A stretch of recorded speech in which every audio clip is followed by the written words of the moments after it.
जय हिंद। आप सभी का पुनः स्वागत है फोर क्रिएटिव स्टडीज के एक नए एपिसोड में। आज की इस एपिसोड में हम लोग देखेंगे BSOC 131 के लिए मोस्ट इंपॉर्टेंट क्वेश्चंस जो आने वाले एग्जाम की दृष्टिकोण से काफ़ी ज़्यादा महत्वपूर्ण साबित होने वाली है। ये जितने भी सवाल मैंने ऐड किया है ये सारे के सारे क्वेश्चंस काफ़ी ज़्यादा महत्वपूर्ण हैं। ये सारे के सारे क्वेश्चन जो आपके प्रीवियस ईयर के क्वेश्चंस और लेटेस्ट और ओल्ड असाइनमेंट के क्वेश्चंस और इसके साथ साथ आपके स्टडी मटेरियल के इन तमाम चीज़ों को पूरा एनालिसिस करने के साथ साथ इसमें जो भी इंपॉर्टेंट क्वेश्चंस बना उनको मैंने ऐड किया है। इसलिए इन सभी सवाल जो है काफ़ी ज़्यादा महत्वपूर्ण होने वाले हैं, तो इनको देखना बेहद ज़रूरी है। इन्हीं में से आपको क्वेश्चंस एग्जाम में देखने को मिलेगा। ओके, तो इनको अच्छी तरीके से देखना है और इस सेशन को लास्ट तक जरूर देखिएगा, क्योंकि मैं बीच में कुछ ऐसे महत्वपूर्ण बातें बताऊँगा जो आप सभी के लिए डायरेक्टली काफ़ी ज़्यादा महत्वपूर्ण होगी। ठीक है, तो थोड़ा सा धैर्य बनाए रखिए और सेशन को लास्ट तक जरूर देखिए। ओके, तो चलिए स्टार्ट करते हैं सेशन को। जैसे कि सेशन को स्टार्ट करने से पहले इसकी सिलेबस के बारे में थोड़ा चर्चा कर लेता हूँ। ये आपके टोटल 100 मार्क्स के एग्जाम होंगे, ठीक है, और 3 घंटे का समय दिया जाएगा। ओके, इसमें जो आपके टोटल 8 क्वेश्चंस पूछे जाएंगे। 8 में से आपको 5 के सॉल्व करने हैं और सभी प्रश्न जो है ना 20 अंक पर आधारित होगा। ठीक है, ये 20 अंक के एक प्रश्न होंगे और इसका 450 से 500 शब्दों में आपको उत्तर लिखना है। ओके, तो ये रहा आपका सिलेबस और इस तरह से एग्जाम में मतलब लिखने को लिए कहा जाएगा। ओके, तो ये क्वेश्चंस जो ना काफ़ी ज़्यादा महत्वपूर्ण है। ओके, और एक निवेदन है, जो भी चैनल में पहली बार आए हैं, चैनल को सब्सक्राइब नहीं किए तो प्लीज़ चैनल को सब्सक्राइब जरूर कर लीजिए। काफ़ी ज़्यादा मेहनत कर रहे हैं आप सबों के लिए हम लोग। ठीक है, तो चलिए देखते हैं ऐसे कौन कौन से क्वेश्चंस हैं जो काफ़ी ज़्यादा महत्वपूर्ण है। तो आज का पहला सवाल है, राजनीतिक विज्ञान यानी कि विषय क्षेत्र किस तरीके से समाज के समाजशास्त्री ज्ञान को समझने में अपना योगदान देता है। ये क्वेश्चन आपके प्रीवियस ईयर के एग्जाम में पूछा गया क्वेश्चन है और इससे रिलेट करके क्वेश्चन पूछे जाने की संभावनाएं बनती है। ओके, तो इसको देखना बेहद ज़रूरी है और आप यूनिट 1 को अच्छे तरीके से देख लेना। ये जितने क्वेश्चन मैंने बताया उसमें से यूनिट 1 का तो मिलेगा ही, इसके अलावा आप यूनिट 1 को जो पूरा अच्छे तरीके से पढ़ लेना है, उसको काफ़ी ज़्यादा मदद मिलेगी आपको। ठीक है, आंसर राइटिंग करने में। और ये पहला क्वेश्चन काफ़ी ज़्यादा इंपॉर्टेंट भी है। ओके, उसके बाद अगला सवाल कहा जाता है, समाजशास्त्र और सामाजिक मानव विज्ञान के आपसी संबंध की जांच की, यानी कि समाजशास्त्र और सामाजिक मानव विज्ञान के बीच क्या संबंध है, इसके बारे में टिप्पणी के लिए कहा जाएगा, संबंध बताने के लिए कहा जा रहा है। उसके बाद अगला सवाल कहा जाता है, क्या समाजशास्त्र का इतिहास से कोई सरोकार है, चर्चा कीजिए। क्या समाजशास्त्र का इतिहास जो है कोई सरोकार है, इसके बारे में टिप्पणी करना, चर्चा करना है। ओके, और अगला सवाल देखते हैं। जैसे कि अगला सवाल क्वेश्चन नंबर 4 कहा जाता है, सामाजिक परिवर्तन को समझने के लिए विविध दृष्टिकोणों की चर्चा कीजिए। सामाजिक परिवर्तन को समझने के लिए विभिन्न दृष्टिकोणों की चर्चा करने के लिए कहा जा रहा है। और अगला कहा जाता है, संस्कृति के मूल तत्व क्या है। ये क्वेश्चन काफ़ी ज़्यादा इंपॉर्टेंट है।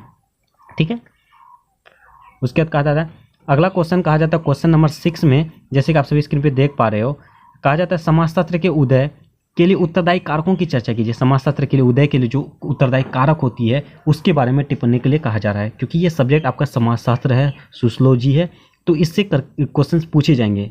आपको ये आइडिया लग जाएगा क्योंकि आप फर्स्ट ईयर के स्टूडेंट हो और धीरे धीरे पता चल जाएगा। आप हमारे साथ जुड़े रहिए, हर चीज़ बताऊँगा और आपके लिए जो है जो भी सब्जेक्ट पढ़ रहे हो, सब्जेक्ट के नाम, जैसे ये समाजशास्त्र है, समाजशास्त्र क्या है, समाजशास्त्र के वह उत्तरदायी कारक क्या हैं, उससे रिलेट करके जितने भी सवाल बनेंगे, जितने भी क्वेश्चंस बन जाने की संभावनाएं हैं, उसको पढ़ लेना है। उससे रिलेट करके क्वेश्चंस पूछे जाते हैं। आप सभी जितने अभी तक 6 क्वेश्चन देखे हैं, 6 में से आपको हर क्वेश्चन में समाजशास्त्र रिलेट करके क्वेश्चंस देखने को मिला है।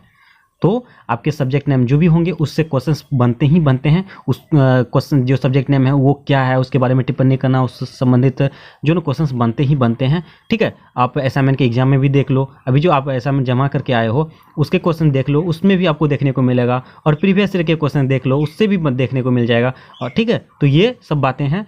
ठीक है, तो चलिए, हाँ, तो आप इसके आंसर्स के बारे में मैं डिस्कस कर रहा हूँ, कहाँ से आंसर आपको पढ़ना है, कैसे क्या करना है, इसके बारे में भी चर्चा करना जरूरी है। ठीक है, ओके, तो देखिए, जैसे कि आप सभी स्क्रीन पे देख पा रहे हो और आप सभी फर्स्ट ईयर के स्टूडेंट हो, तो आप में से बहुत कम लोग जानते होंगे और जो भी नहीं जानते आज के सेशन में बता दे रहा हूँ। इग्नू के लिए एक जो प्राइवेट जो है ना, प्राइवेट संघ का एक बुक आती है, जो गाइड बुक आती है नीरज पब्लिकेशंस का।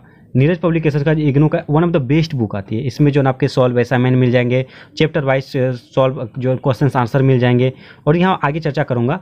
ओके, उसके बाद यहाँ जो अभी बड़ी ऑफर चल रही है 50% डिस्काउंट का। आपके एग्जाम पास है इसलिए बड़ी मतलब ऑफर चल रही है। ठीक है, 500 की जो ना परचेज करेंगे, 500 से ज़्यादा का अगर परचेज करते हैं तो आपको डायरेक्टली 50% का डिस्काउंट मिल जाएगा। ठीक है, इसके बारे में चर्चा करते हैं। जैसे कि आप सभी यहाँ पे जो इसका लिंक जो है ना आपको डिस्क्रिप्शन बॉक्स में मिल जाएगा, उस लिंक पर क्लिक करने के बाद यहाँ आएंगे तो आसानी तरीके से आपको 50% का डिस्काउंट डिस्काउंट मिल जाएगा। ठीक है, यहाँ पे जैसे कि देख सकते हैं यहाँ पे चैप्टर वाइज जो ना गाइड जो है ना सॉल्व सिंपल पेपर मिल जाएगा, चैप्टर वाइज जो है सॉल्व मिल जाएगा। उसके बाद यहाँ पे सारे चाहे बैचलर डिग्री को हो, मास्टर डिग्री हो, तमाम मतलब कोर्सेज के यहाँ पे सभी चीज़ें अवेलेबल है। स्टडी मटेरियल हो या प्रीवियस ईयर के क्वेश्चन सॉल्व जोन पेपर भी अवेलेबल है यहाँ पे।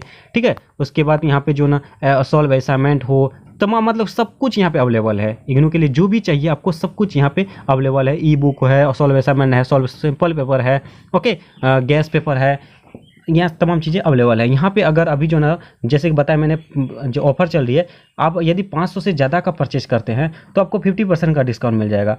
और यदि मेरा कूपन कोड, एक कूपन कोड है FCS 2023, ठीक है, 2023 का अगर कूपन कोड यूज करते हैं तो आपको डायरेक्टली 50% का डिस्काउंट मिल जाएगा। ओके, तो उस लिंक जो ना मैं डिस्क्रिप्शन बॉक्स में दे रखा हूँ, वहाँ से आप क्लिक कीजिए, आप आसानी तरीके से अपना बुक जो परचेज कीजिए। और 500 से ज़्यादा के परचेज करते हैं तो 50% का डिस्काउंट मिल जाएगा। ओके, तो चलिए आप सभी इसको परचेज कर सकते हैं। मैं रिकमेंडेड करता हूँ नीरज पब्लिकेशंस को। ओके, तो आप सभी परचेज कर सकते हो वहाँ से। अब क्वेश्चन नंबर 7 को देखते हैं। संस्कृति क्या है, इसकी विशेषताओं का वर्णन करें। जैसे देखिए अभी एक क्वेश्चन दिखाए थे मैंने, यहाँ क्वेश्चन नंबर 5 में संस्कृति के मूल तत्व क्या है। अब देखिए संस्कृति क्या है, इसकी विशेषताओं का वर्णन कीजिए। ओके, तो इसको देखना बेहद जरूरी है। और एक निवेदन है, मेरे बैकग्राउंड से जो भी अगर साउंड आ रही हो उसके लिए खेद है। अगर मैं बैकग्राउंड शांत करने की सोचूं भी तो आपको क्लासेस में नहीं दे पाऊंगा, तो प्लीज़ उसको इग्नोर कीजिएगा। जो मैं बातें बोल रहा हूँ उनको ध्यान दीजिए। ठीक है, तो चलिए अगला क्वेश्चन कहा जा रहा है, क्वेश्चन नंबर 8, सरल एवं जटिल समाजों में भूमिकाओं की तुलना एवं उन्हें अंतर बताइए। यानी सरल और जटिल जो है जो समाज होती है उसकी भूमिकाओं की तुलना में जो ना उनमें अंतर बताने के लिए कहा जा रहा है। ये क्वेश्चंस काफ़ी ज़्यादा इंपॉर्टेंट है, 2 बार आपके एग्जाम में पूछा गया है, एक बार इस एग्जाम में और एक बार असाइनमेंट के एग्जाम में पूछा गया है। तो ये देखना बेहद जरूरी है, इसको देखना बहुत जरूरी है। ठीक है, और अगला सवाल कहा जाता है, भूमिका की अवधारणा को उपयुक्त उदाहरणों के साथ व्याख्या कीजिए। भूमिका की अवधारणा को उपयुक्त उदाहरणों के साथ, यानी कि उदाहरण के साथ, आपको एग्जाम्पल के साथ आपको समझाने के लिए कहा जा रहा है। और अगला क्वेश्चन कहा जाता है, क्वेश्चन नंबर 10, अनौपचारिक सामाजिक नियंत्रण क्या है। अनौपचारिक सामाजिक नियंत्रण क्या है, इसके बारे में आपको संक्षेप में टिप्पणी के लिए कहा जा रहा है। उसके बाद अगला सवाल को देखते हैं हम लोग। जैसे क्वेश्चन नंबर 11 कहा जा रहा है, क्या मनोविज्ञान समाजशास्त्री अवधारणाओं एवं विधियों का प्रयोग करता है, चर्चा कीजिए। ये क्वेश्चन भी काफ़ी ज़्यादा इंपॉर्टेंट है। और आप सबों को पता होगा कि एक सब्जेक्ट जो ना कई सब्जेक्टों से रिलेट करता है, संबंधित करता है। जैसे कि यहाँ पे देखिए साइकोलॉजी भी समाजशास्त्र से रिलेट करता है। कहा जाता है मनोविज्ञान समाजशास्त्री अवधारणाओं एवं विधियों का प्रयोग करता है, चर्चा करना, इसके बारे में कहा जा रहा है। उसके बाद कहता है परिस्थिति एवं भूमिका की संकल्पना का वर्णन उचित उदाहरणों के साथ कीजिए। उसके बाद कहता है प्रक्रियावाद के आधार पर का वर्णन कीजिए। उसके सामाजिक संस्थान क्या है, इनके महत्व की चर्चा कीजिए। उसके बाद कहा जाता है सामाजिकरण से आप क्या समझते हैं, इसकी प्रमुख एजेंसियों की चर्चा कीजिए। ये भी क्वेश्चंस आपके प्रीवियस ईयर के क्वेश्चंस में पूछा गया है और असाइनमेंट के एग्जाम में भी पूछा गया है। ठीक है, तो इसको देखना बेहद जरूरी है।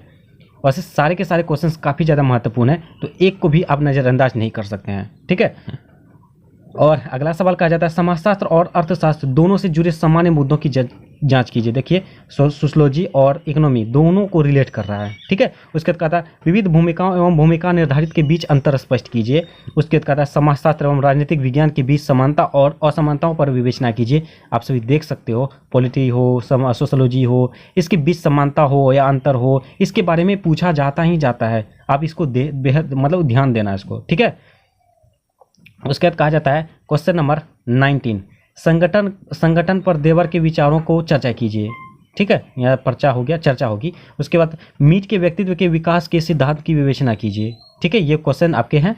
टोटल 20 क्वेश्चंस हैं जो काफ़ी ज़्यादा महत्वपूर्ण है। ये 20 के 20 क्वेश्चंस आप सॉल्व कर लेते हैं, प्रिपेयर कर लेते हैं, तो आपको एग्जाम में थोड़ी सी भी प्रॉब्लम नहीं आने वाली है। क्योंकि ये क्वेश्चन हूबहू पूछ सकता है या तो इससे रिलेट करके क्वेश्चन पूछे जा सकते हैं। ठीक है, यही दोनों में से कोई एक होगा और बाहर से आने की चांसेस बहुत कम है। और इस आपको बिलीव नहीं है तो इससे पहले भी मैंने इस सेशन का, इस सब्जेक्ट का अपलोड कर रखा है। उसमें से आप प्रीवियस एग्जाम में जो पूछा गया है उसको भी देख लीजिए।